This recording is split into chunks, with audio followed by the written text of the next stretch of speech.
Osteoporosis, spine tumour এবং এমনকি টিবিতেও অনেক সময়, যেগুলো হাড়ে টিবি হয়, তাতে আমাদের শিরদাঁড়ার হাড় ক্ষয়ে যায়। এই ক্ষয়ে যাওয়ার ফলে অনেক সময় কিছু কম্প্রেশন ফ্র্যাকচার দেখা যেতে পারে।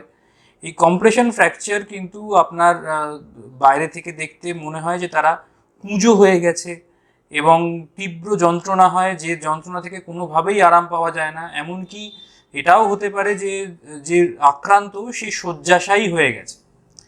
তো এই কম্প্রেশন ফ্র্যাকচার যদি কারোর হয়ে থাকে, তাহলে কিছু অবশ্যই ক্রাইটেরিয়া আছে, যাকে আমরা ট্রিট করার জন্য ভার্টিব্রোপ্লাস্টি নামক একটি পদ্ধতিতে বোন সিমেন্ট দিয়ে এই শিরদাঁড়াকে একটা সাপোর্ট দিয়ে দিই, এবং সাপোর্ট দিয়ে দেওয়ার ফলে এই মানুষজন ব্যথা থেকে তো মুক্তি পানই, নতুন উদ্যমে আবার চলাফেরা করে জীবনযাপন করতে সক্ষম হয়ে ওঠেন। এই ভার্টিব্রোপ্লাস্টির কিছু নিয়মকানুন আছে, যেমন এই সিমেন্টে অনেকের অ্যালার্জি থাকে, যা থেকে রোগীকে আগে থেকেই আমাদের ব্যবস্থা নিয়ে রাখতে হয় যাতে এর অ্যালার্জিক রিয়াকশন না হয়।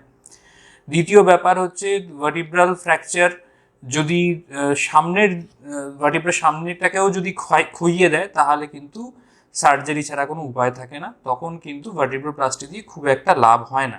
কিন্তু ওভারঅল যদি সামনের প্লেট ঠিকঠাক থাকে এবং পেছন দিকে আমাদের শুধু ফ্র্যাকচার হয়ে থাকে, তাহলে কিন্তু ভার্টিব্রোপ্লাস্টি একটা অভিনব উপায়, যা দিয়ে আমরা এই ধরনের হাড় ক্ষয়ে যাওয়ার ফলে ফ্র্যাকচারকে ট্রিট করতে পারি।